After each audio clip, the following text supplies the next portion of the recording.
My name is Ava. Until a few months ago, I believed I was living the dream, engaged to the man I thought was my soulmate, Blake, and planning a wedding I'd dreamed of since I was a child. Every detail, down to the playlist and signature cocktails, was perfect. My twin sister Emma was going to be my maid of honor. Fitting, really. She's been my best friend since birth. Growing up, Emma and I were inseparable. We had our differences. She was louder, more impulsive, but we always had each other's backs. People used to joke that we were one person split in two. I used to think so too. We were competitive, but in a harmless way. At least, that's what I told myself. Emma had always been the center of attention. She was the fun one, the wild one, the one who got noticed. I was the planner, the nurturer, the safe choice. I never minded. I liked being in control. I thought that made us work well as sisters. Blake and I met through work. I was in corporate PR. He was a rising star in product design. We connected over late nights and shared ambitions. He had this magnetic charm, like he could walk into any room and take the air with him. At first, I couldn't believe he was interested in me, but he was persistent. He said I grounded him. Emma, of course, loved him instantly. She called him B, teased him relentlessly, and he teased her back. I thought it was harmless flirting, family-level banter. I used to laugh about it. God, I was so naive. The proposal was magical. He rented out a rooftop bar where we had our first date. There were candles, string lights, a string quartet. Emma helped plan the whole thing. She even helped him pick the ring. Looking back, it's almost comical. I had no idea I was playing second fiddle in my own love story. Then came that ordinary Wednesday. I had gone to work like any other day, but halfway through, I realized I had left my laptop at home. Annoyed, I turned around and headed back. I remember thinking, maybe this is the universe telling me to slow down. When I walked in the door, I heard noises upstairs. Muffled laughter. Movement. My stomach dropped. I crept up the stairs and opened my bedroom door just a crack, and that's when I saw them. Emma, Blake, in my bed, together. They didn't see me at first. He was kissing her, the way he used to kiss me. My heart didn't break in that moment. It turned to ice. I closed the door. Silently. Then I walked back outside. I sat in my car, gripping the steering wheel until my knuckles went white. My whole body was trembling. I didn't scream. I didn't cry. I just sat there, staring at the dashboard, watching the seconds tick by on the clock. I don't know how long I was there before I started driving. I didn't go back to work. I just drove. Eventually, I ended up at a park I used to go to as a kid. I sat on the swings, just swaying slightly, trying to make sense of what I'd seen, trying to convince myself that there had to be some logical explanation. But deep down, I knew. Later that night, I returned home. I didn't say anything at first, just walked in. Quiet. Emma was in the kitchen, drinking wine like nothing had happened. Blake was upstairs, probably showering off the evidence. I stood in the doorway and just said, "So, how long has it been going on?" Emma froze. She turned, wine glass in hand, face pale. "Ava, I didn't mean for this to happen." I cut her off. "How long?" Blake appeared in the hallway, towel slung over his shoulder. He stopped in his tracks. "Are you serious?" he asked, trying to sound outraged. I stared at him. "Answer the question." Emma burst into tears. "It was a mistake. I was drunk. He came on to me. I didn't mean it. It just happened." Blake folded his arms. "We didn't plan this. We just connected. You've been distant lately, ah." The classic blame shift. I didn't yell, didn't cry. I just walked upstairs, packed a bag, and left. I moved in with my cousin across town. deleted all my social media, and disappeared from their lives. Or so they thought. The thing about betrayal is that it doesn't just hurt, it transforms you. It burns away all the softness, the naivety, and leaves behind something sharper, something smarter, something colder. In the days that followed, I became a ghost. No social media, no texts, no explanations to friends. I vanished from their world like a magician yanking the tablecloth out from under a dinner set. But I wasn't grieving. I was planning. Emma tried to call me, dozens of times. Blake sent texts, some pleading, some angry, most confused. I still love you. You're overreacting. It was just a mistake. You left us with no closure. US. That word made me sick. I didn't respond. I didn't block them either.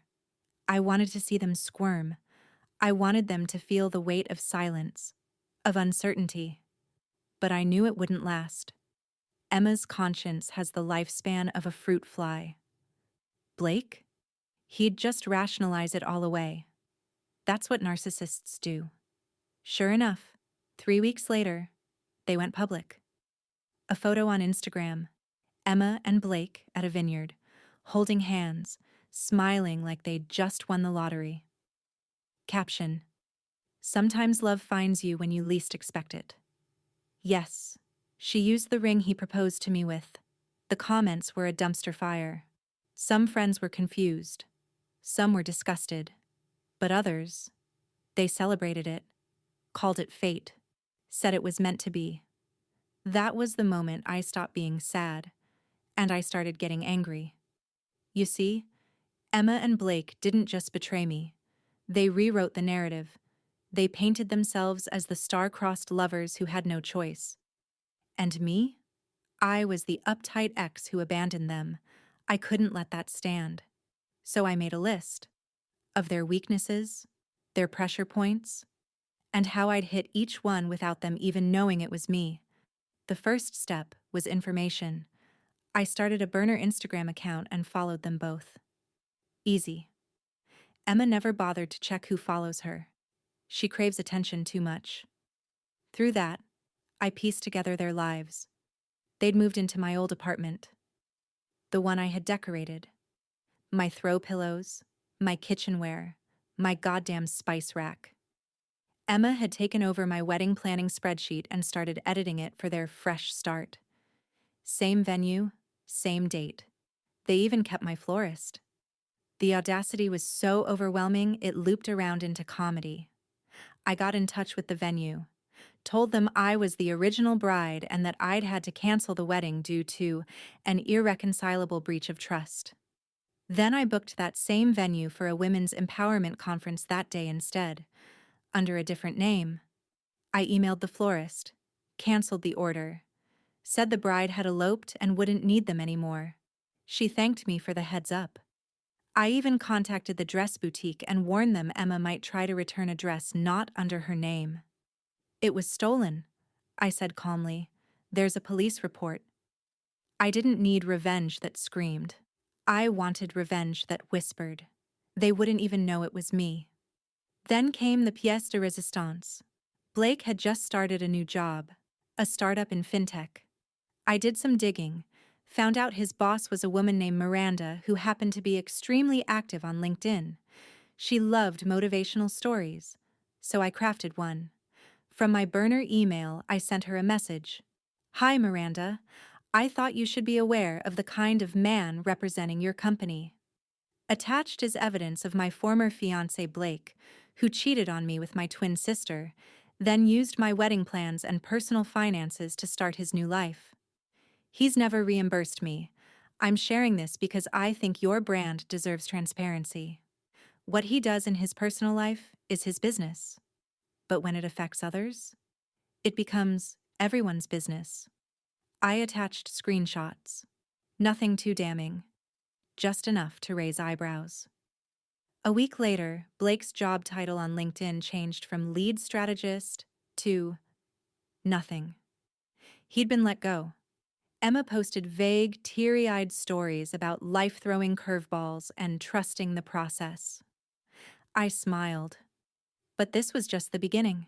They still hadn't figured out I was behind the unraveling of their perfect little life. And honestly, that made it all the more satisfying. The wedding date was approaching. I knew because Emma had posted a countdown story, complete with sparkles and heart emojis. Can't wait to marry my best friend. The irony of that line didn't even sting anymore. It just amused me. But I wasn't finished. Oh no, I was just getting warmed up. See, revenge isn't just about punishment. It's about reconstruction, tearing down the story they told and rebuilding it, brick by brick, into a monument of truth. I wanted their wedding day to be unforgettable, but for all the wrong reasons. So I created a website, a clean, professional-looking site titled The Truth About Blake and Emma.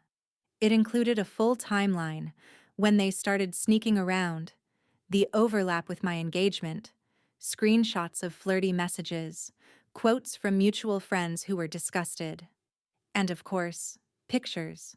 Nothing explicit, but enough to paint a very clear picture of betrayal. I didn't publicize the site, not yet. I waited. Meanwhile, I found out where Emma was getting her makeup trial done. It was a boutique downtown. I booked an appointment right after hers, using a fake name, and, accidentally, left behind a flash drive in the waiting area labeled Wedding Playlist. Inside was the website. 2 days later, the boutique posted a story. We support all brides, but never betrayal. Emma lost her mind. Her next post was a tearful close-up with no caption. Blake was quieter. He started locking down his socials, unfollowing people, trying to do damage control. Then I pulled the trigger. I emailed the wedding guest list. Not everyone, just the key people. His parents, her bridesmaids, a few of our shared childhood friends. The email read, "Before you celebrate their union, you deserve to know what this marriage is built on. I'm not looking for sympathy. I'm just setting the record straight. What you do with the information is up to you. Ava." And I linked the website. Within hours, the group chat exploded. Emma's maid of honor backed out. Blake's mom called him a disgrace in the comments of one of his posts. One of our high school friends started a TikTok story time about it. Vaguely enough to avoid lawsuits, but spicy enough to go viral. Then came the cherry on top. I received a message from the venue coordinator. "Hi Ava, just confirming cancellation of the March 22nd wedding under Blake and Emma's booking.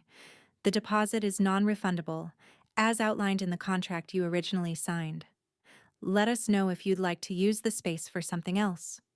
They had tried to keep the venue under my old contract to save money. Poetic. So I did what any woman with nothing to lose and a twisted sense of humor would do. I rebooked the venue. Not for a wedding, not for a conference, but for a gallery installation. I called it Portraits of Betrayal. And yes, I used AI-generated art to represent the archetypes: the narcissist groom, the backstabbing sister, the silent enablers.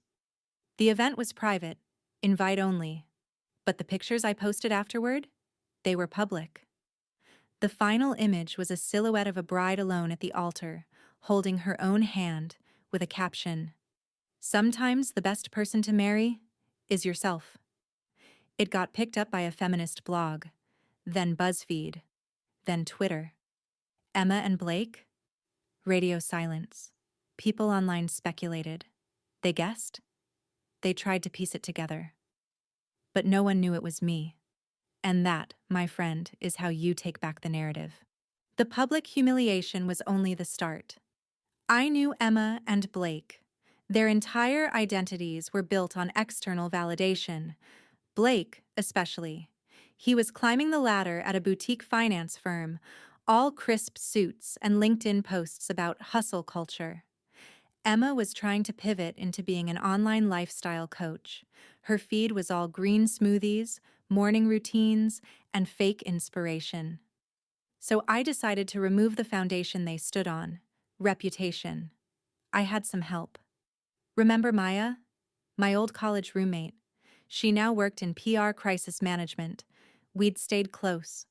When I told her the story, she laughed darkly and said, "Let's ruin them professionally too."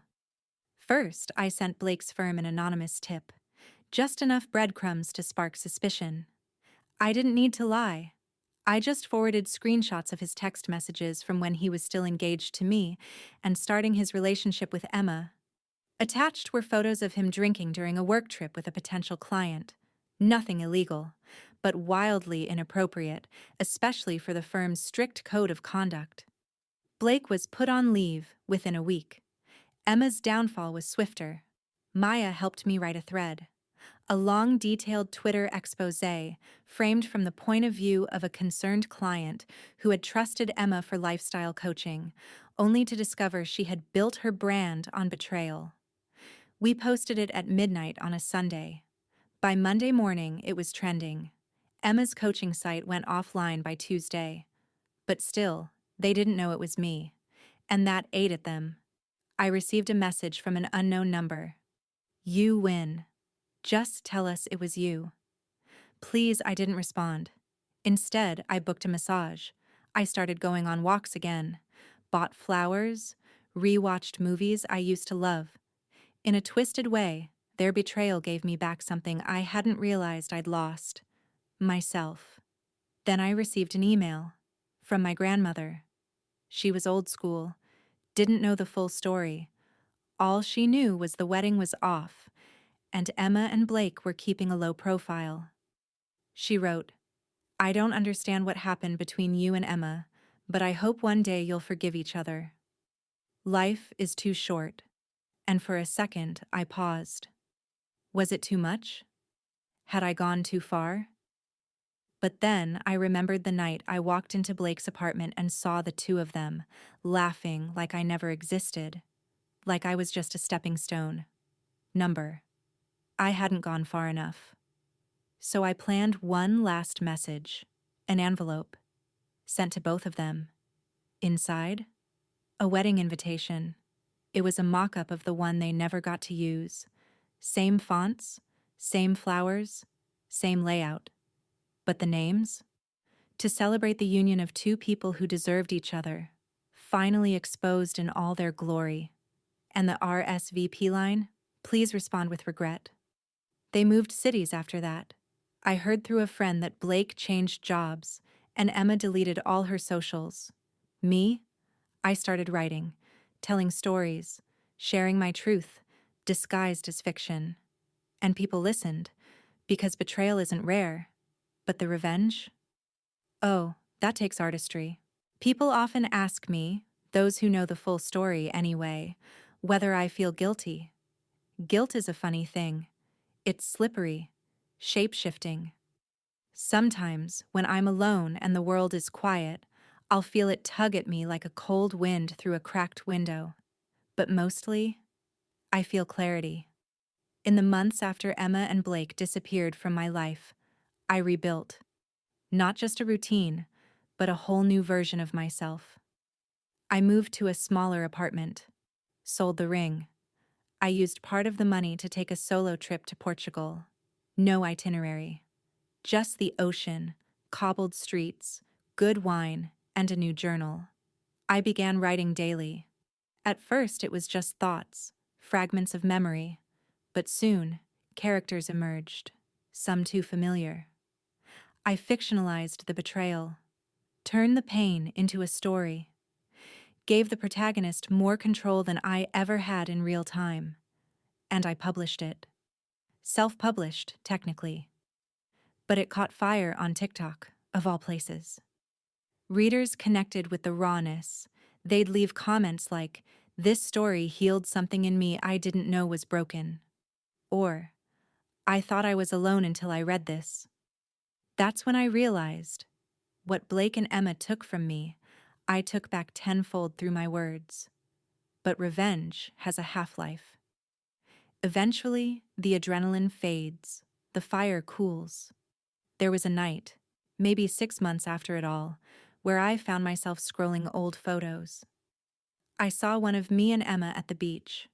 We were 13, sunburned, smiling like idiots, sharing a Coke. That memory still hurt. You can punish someone for what they did to you, but you can't time travel. You can't undo the fact that once there was love, and that's the ache that lingers. Still, I don't regret what I did. Not a single move. Not the invitations. Not the public unmasking. Not even the silence I left behind afterward. Because in that silence, I found myself. I started a podcast, not about revenge, but about rebuilding. I titled it After the Fire. Each episode explores how people come back from betrayal, from devastation, from feeling like the ground gave way. People write in with their stories. Some are brutal, some are quietly heartbreaking, but there's always a thread of survival, of strength found in ruins. I've learned something that I wish I knew earlier. Revenge is satisfying, but healing is power. Blake and Emma became a cautionary tale. I became an author, a speaker, a woman who took back her voice. So if you're listening now, if you've been betrayed or broken or tossed aside, I want you to hear me when I say this. You are not weak for being hurt, but you are unstoppable if you decide to rise. And sometimes, the best revenge is simply thriving so loud they can't ignore you, even in silence.